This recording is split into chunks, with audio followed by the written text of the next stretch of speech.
장애 영유아 부모 상담 방법 및 사례에 대해서 2차 시 강의를 하도록 하겠습니다. 유형 3가지를 오늘 하도록 하겠습니다. 첫 번째 유형은 발달 지체와 지적 장애에 대한 상담 사례를 이야기하고요.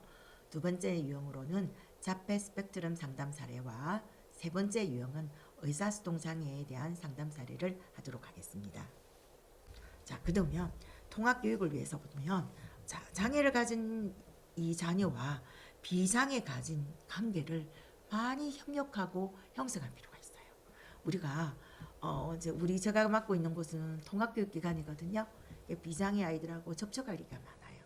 그리고 우리 같은 또 비장애 형제하고도 접촉할 기가 많은데요. 우리가 장애 아동하고만 있을 경우는 이 도전적 행동이 어떤 원인인가를 잘 못 느낄 때가 있어요. 네. 그게 개별적인 상호관계가 잘 안 이루어지는 상태에서 보는 행동과 우리가 비장애하고 같이 있으면 상호관계를 부딪힐 때가 있거든요. 접촉할 기회가 많아요. 또 아이들이 옆에 다가가서 하는 행동들에 반응을 볼 때가 많거든요. 이럴 때 얘가 나타낸 행동하고 우리가 장애끼리만 있어 서로 접촉이 없는 상태에 나타나는 행동은 좀 다르더라는 점이에요. 그래서 같이 많이 보여주고 할 때 우리가 하기 때문에 이 행동을 보고 가족에서도 비장애하고 나타날 때 형제간에는 어떻게 나옵니까? 많이 물어봐야지. 부모님한테 어떻게 합니까? 혼자 놀 때 어떻게 합니까? 이걸 묻는 것보다 어때요? 부모님하고 접촉했을 때, 비장애하고 접촉했을 때 나타나는 행동을 어떻게 도와주거나 어떻게 지원해 준 게 더 많이 필요하겠죠. 이런 게 필요합니다. 이런 게 우리가 IP라는 교육계획에도 수립하고 적극적으로 참여하도록 해주고, 그리고 조기 치료 수업을 하는 곳도 있다면 그것도 또 함께 제공을 해서 함께 나가도록 하실 필요가 있겠죠. 그죠? 그리고 우리가 교사들한테도 마찬가지예요. 먼저 그 장애가 갖고 있는 아동이 능력이 어느 정도인지를 초점을 맞춰야 돼요. 그죠? 어떤 거는 굉장히 발달이 빨라서 보면도 인지 구조 있는 경우도 있고, 우리가 신변 자립 행동을 보이거나 운동에서 보이거나 각자기 갖고 있는 능력이 달라요. 그죠? 그러면 그 능력 단계가 어디에 있는지를 먼저 초점을 맞춰줄 필요가 있어요. 능력은 안 되어 있는데 우리가 무리하게 우리가 요구하는 경우가 있거든요. 이 능력에 맞게끔 우리가 행동을 요구해라는 거예요. 그 다음에 어때요? 반복을 한번 해보는 거예요. 지도를 해보고 되는가 안 되는가 해보는 거예요. 안 한 다음에 우리가 섣불리 판단하지 말자는 거예요. 그리고 어때요? 가급적이면 여러 가지 감각을 해보라는 거예요.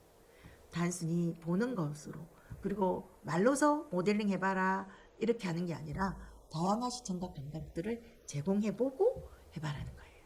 자, 그럴 때 우리가 어떤 반응이 오고 발달이 보는지 보면서 관찰하자는 거예요. 자, 그러면 행동 특성에 따라서 어때요? 집중력은 잘하고 있는지, 학습은 어떻게 이루어지고 있는지, 이때 기억력 길이는 어느 정도인지, 언어 표현은 어떻게 나오고 있는지, 사회성 폴터는 어떻게 보고 있는지, 이 세 가지, 네 가지를 염두에 두고 관찰하고 접근해 봐는 겁니다. 그리고 이때 우리가 동기 유발은 충분히 해줬는지, 그죠? 그래서 자존감을 떨어뜨리는 우리 말이나 옆에서 지지하고 있지는 않은지, 그죠? 목표가 너무 높게 또 설정해서 하고 있지 않은지, 그죠? 교사가 미리 기대 수준을 너무 높게 잡고 하고 있지 않은지, 그 점 또한 미리 살펴봐라는 겁니다. 그래서 우리가 상담 사례를 한번 보면요, 얘는 밥을 먹는데요, 말아서 먹지 않고 그냥 삼키는 행동을 해요. 쉽지 않고. 그래서 다른 반찬 일체 손도 안 대는 거예요. 국안에 건더기도 안 먹고요, 국물과 밥만 먹는 거예요. 그런데 다른 먹는 거를 다 이렇게 보니까 과자는 잘 씹어요. 그럼 얘가 저작의 문제가 있을까요, 없을까요? 없다는 걸 느낀다. 때로는 선생님들이 요 점만 딱 보고는 어머니한테 얘가 씹지도 않고요, 그냥 삼켜요, 이렇게 이야기할 때가 있거든요. 근데 우리가 관찰은 다각도로 해봐야 된다는 거예요. 아, 과자를 먹을 때는 별도의 식용면도 필요하지 않고 하더라. 그래서 이제 선생님이 좋아하는 반찬이 뭔가를 물어보요. 그랬더니 어때요? 고기는 좋아한대요. 그러면 우리가 고기 반찬을 할 때는 어때요? 건더기에 넣어줘서 따로 씹는 걸 시키는 거예요. 싫어하는 것보다 국에서 건더기만 국물만 먹고 그냥 씹지도 않고 하는 것을 밥으로 이용할 때는 그의 관찰도 필요하고 또 어때요? 기호도 필요하고 하죠. 이런 것은 부모하고 상담이 굉장히 많이 필요한 부분이에요. 단순히 선생님 관찰만 보는 게 아니라 가정에서는 어떻게 이루어지는지, 그러면 좋아하는 기호들을 우리가 이용해보자 해서 동일한 조건, 어머니도 집에서 그냥 아무것도 안 먹고 안 씻고 삼키는 행동이 있다면 고기는 우리가 씻고 고기만이라도 씻고 삼키도록 해봅시다 해서 가정에서도 시켜보고 우리도 해보고 이렇게 하는 게 협력적인 관계거든요. 이렇게 식사 시도를 하기로 했어요. 그래서 국물도 있는 것도 그냥 먹기도 하고 그 다음에 고기 한번 씹어서 삼키고 또 안 씹고 국물도 하고도 먹고 또 씹고 하고 이렇게 교대로 하는 지도를 함께 나가요. 그래서 조금씩 씹고 삼키는 밥이랑 국은 그냥 먹는 거구나 하는 패턴화된 게 서서히 밥국 고기 넣어주면서 씹고 삼키는 걸로 바꿔주는 놀이를 해나갔습니다. 의외로 이런 상담이 단순한 것 같아도 우리가 부모님 만나면 의외로 먹는 거에서 굉장히 민감한 부분. 우리 애는 안 씹고 삼켜요. 그리고 이게 계속 해오다 보니까 만 5세가 다 됐는데도 어때요? 7살인데도 이 행동 패턴을 가는 친구 많이 있어요. 당연히 밥하고 국하고 반찬이 나오면 그냥 말아서 안 씹고 삼키는 게 나의 먹는 습관처럼 되는 겁니다. 그럴 때 우리가 세심한 관찰, 협력하는 걸 잘 살피면서 우리가 부모님 협력을 하면서 이렇게 이루어 가도록 해보시면 될 거예요. 교사를 위한 팁도 있는데요. 가능한 어떤 기능 수준을 갖고 있는지를 살펴봐야 돼요. 기능을 다루는 방법들, 물건을 물체를 다루거나 우리가 역할놀이에 어떤 다양한 도구를 사용하거나 어떤 기능의 도구를 쓰거나 이럴 때 어떤 수준으로 어떤 기능을 쓰는지를 알 필요가 있다는 거예요. 그렇죠? 그 기능을 적절하게 없애는 게 아니라 변화시켜서 기능을 사용할 수 있도록 해주는 게 우리가 교사를 위한 거예요. 그래서 무조건 아니야 이러면 안 돼 하는 것보다 그 행동 원인을 봐서 바꿔주는 거예요. 그 기능의 말 올바른 걸로 요렇게 했어 오늘 이걸로 했지만 그럼 요것도 한 해볼래 해서 같은 기능을 변화시켜주는 그리고 그 기능을 다양하게 해줄 필요가 있는 게 참 필요한 거예요. 그래서 한 차례 한 가지만 지도하는 게 아니라 여러 가 구체적으로 초점을 맞춰서 다양한 기능을 만들어주는 거 이런 것이 필요합니다. 그리고 간단하고 직접적인 문장을 좀 이용해서 언어적 지시를 이용하게 해주고 그 아이가 언어적 처리 능력을 키워주는 것도 필요합니다. 이어문 삼어문도 안 되는 친구들이 많거든요. 말을 할 수 있어도 처리 능력, 이해하고 처리하는 게 각각이 달라요. 그걸 살펴봐가지고 우리가 동작어, 일어문 체계부터 지시해서 수용할 수 있고 따라할 수 있고 발화할 수 있도록 해주면 그 다음부터 이어문을 할 수 있게끔 또 선택하는 방법을 가르쳐줘서 이어문이면 뭐 하고 싶어요? 이것을 어떤 거 하고 싶어요? 먼저 해줘가지고 이거 하고 싶어요.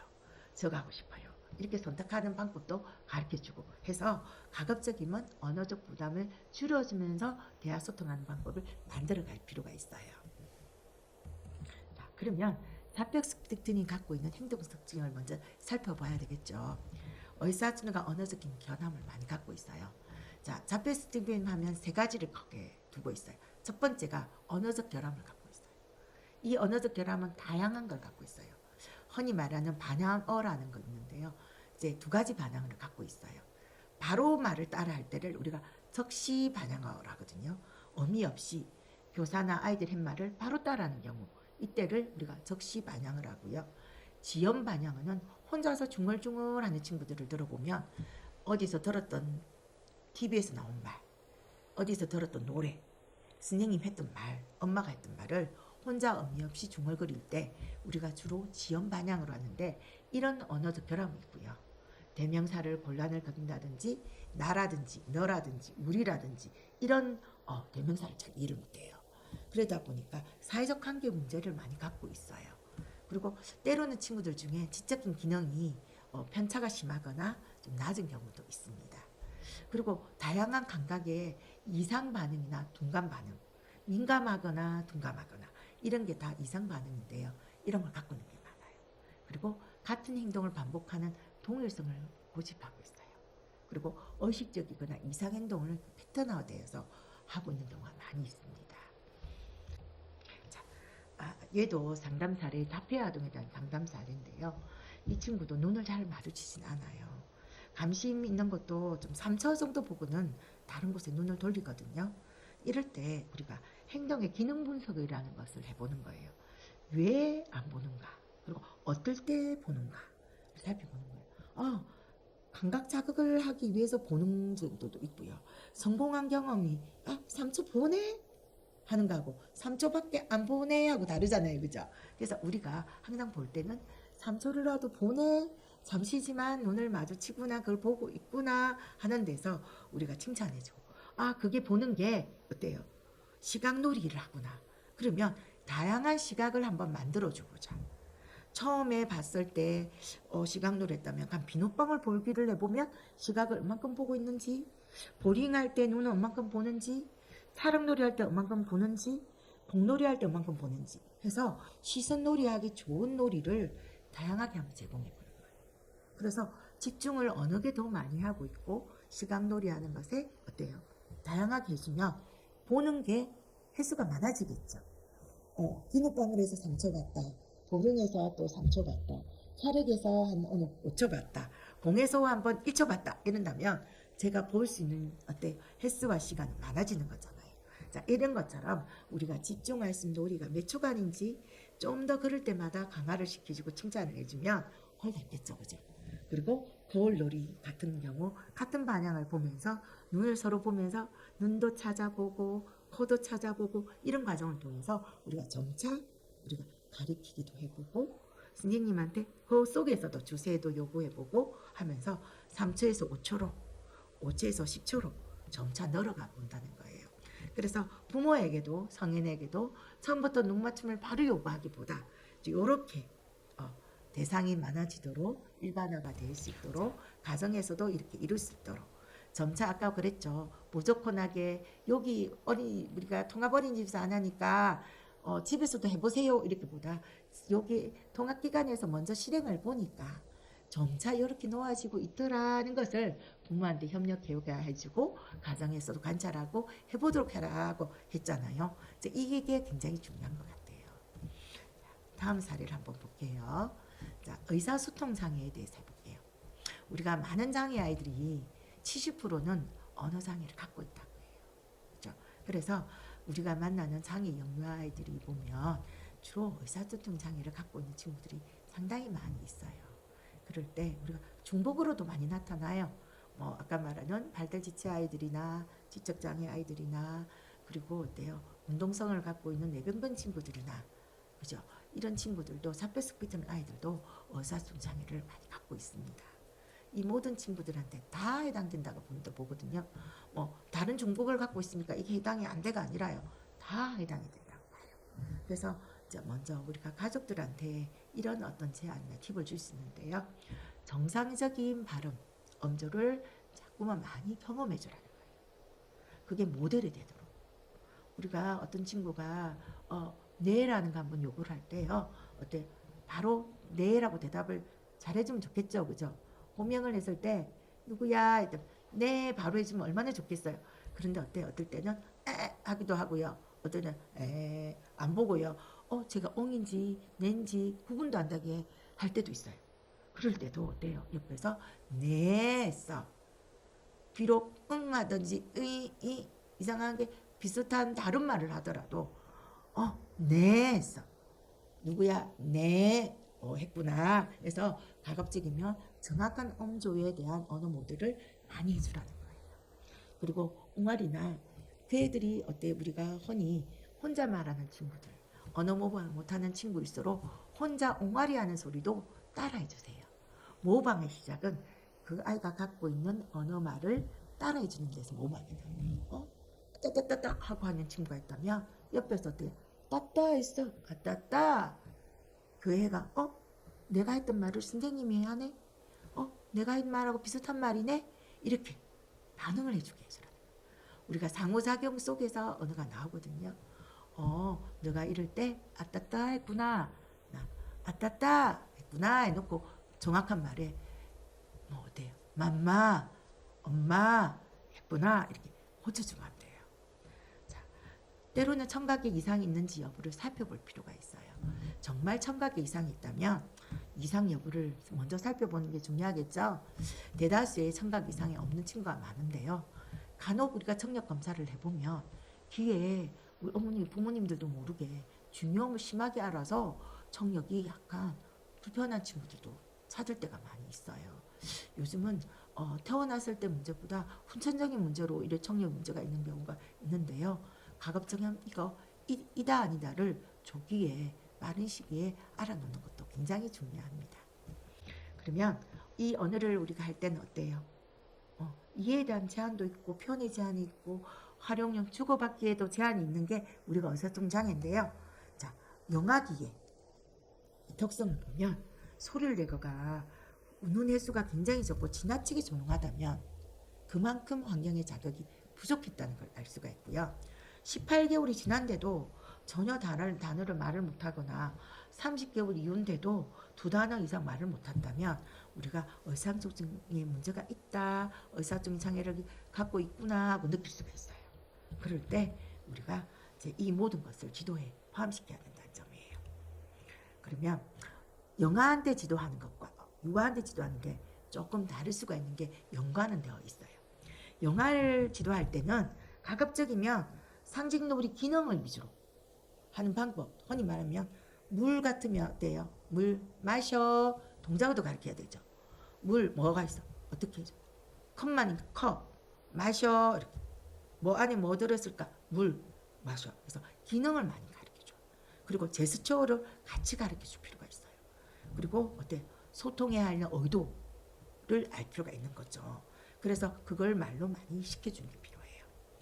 유아들은요, 소리의 놀이의 중지에 필요한 과제, 그리고 어떤 언가에 대해서 만들 수 있느냐, 문장을 만들 수 있느냐가 굉장히 중요해요. 그래서 1음절이냐, 2단어로 말하느냐, 3단어로 말하느냐, 1음문으로 하느냐, 2음문으로 하느냐, 이 길이를 굉장히 중요해요. 그래서 아이가 유아가 어느 음소까지 말할 수 있는가를 잘 들어보고 소리를 듣는 것과 표현하는 길이를 잘 보면서 과제를 제공해야 된다는 걸 알할 수가 있습니다. 의사소통을 가진 이제 상담 사례를 하도록 하겠습니다. 네. 의사소통 가진 아이가요. 갖고 싶은 물건이 있는데요. 꼭 선생님 손을 가지고 가서 손가락으로 가리키고 달라고 요구를 해요. 가족들한테도 엄마한테도 필요한 것은 무조건 손으로 가리키고 표정만 봐도 어머니는 즉각적으로 준대요. 아, 너 우유 먹고 싶은 거구나. 주고요. 아, 크레파스 달라고 딱 드는데요. 아이 표정만 봐도 너무나 부모는 엄마는 그 아이가 뭘 요구하는지 알고 딱딱 주는 엄마가 있었어요. 그러니까 상담을 통해서 보니까 그 애는 엄마가 말할 필요가 없는 거예요. 그 아이가. 너무 필요할 때마다 다 제공해 주니까요. 그래서 너무나 잘 챙기는 엄마한테는 어떻게 이야기? 엄마 하면 꺼내줄 수 있도록. 말을 하면 우리 꺼내주는 걸 해볼까요? 할 때 이것도 선생님한테도 마찬가지죠. 처음부터 선생이란 말보다 엄마랑 가르쳐줘도 되거든요. 그래서 엄마 하면 꺼내줄 수 있도록. 제가 요구하는 게 있다면 그때 말을 하면 처음부터 정확하게 엄마 소리가 안 해도 하면서도 달라 할 때가 있어요. 엄마라고 했구나. 했어. 엄마. 이렇게 한번 다시 정저음해주고 이제 꺼내주고 다음에 할 때는 또 그 다음 지나면 라고 하면 이제 끝내주고. 그래서 점차 그가 우리가 비록 발음이 부족하고 알도록 해도 필요한 환경을 만들어주고 정저음 발음하도록 해주고 그럴 때마다 강화시켜주고 하면서 요거가 필요하면 어때요? 건네줄 수 있도록 이렇게 하는 게 좋겠죠. 아처럼 말했지만 엄마 소리가 점점 명료해지면 훨씬 좋을 거예요. 그렇게 해주면 우리가 아이들이 언어가 어느 정도 좀 준비되었는데도 말을 안 하는 친구들은 이제 엄마 소리가 나오기 시작을 해요. 그럴 때 제일 필요한 게 엄마겠죠. 이제 가정에서도 필요시에 엄마가 되면 건네줄 수 있도록 이렇게 우리가 해주고 있습니다. 그럴 때 상담할 때도 우리가 너무나 다 해주지 마시고요. 반드시 요구할 때마다 엄마라고 해주고 그 다음에 뭐 주세요 하면 해주고 이렇게 해서 점차 언어를 발화할 수 있도록 해주고 발화가 된 다음에는 어때요? 그 다음 단계에 언어를 좀 우리가 할 수 있도록 해주면 좋겠죠, 그죠? 자, 이런 식으로 우리가 장애를 가진 엄마하고 상담을 할 때는 부모와 상담할 때는 세심하게 우리가 큰 문제가 아니더라도 요 언어 단어 하나 그리고 행동 하나 그리고 그죠 이런 것까지도 함께 상담을 할 수 있도록 해주시면 정말 좋겠습니다.